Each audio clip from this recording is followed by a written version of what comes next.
real simple. Roasted red pepper cheesy dip. Bean dip, hummus, whatever you want to call it. It's just one can because it's just me and I have some chips, not a whole bag. That's what they are.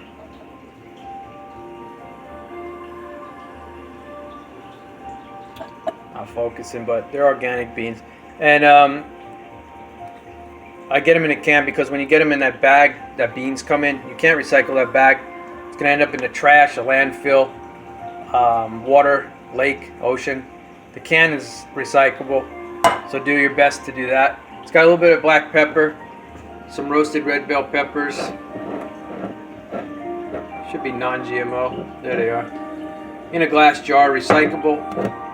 Thrive Market cheese, excellent for making vegan block cheese, melted cheese, saucy cheese, cheese sauce, or just sprinkle it on things. You can go to Thrive Market to check it out since my camera doesn't want to cooperate all that well. There it goes. Maybe. Soy-free, gluten-free, cholesterol-free, U, what I don't know what that means. The V, non-GMO.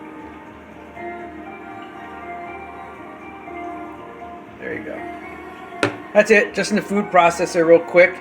And, do the roasted red peppers to the taste that you like. Make it real strong. Make it, just a hint. Whatever you want to do. That's it. Simple and easy. Lots of love to you. Bye-bye.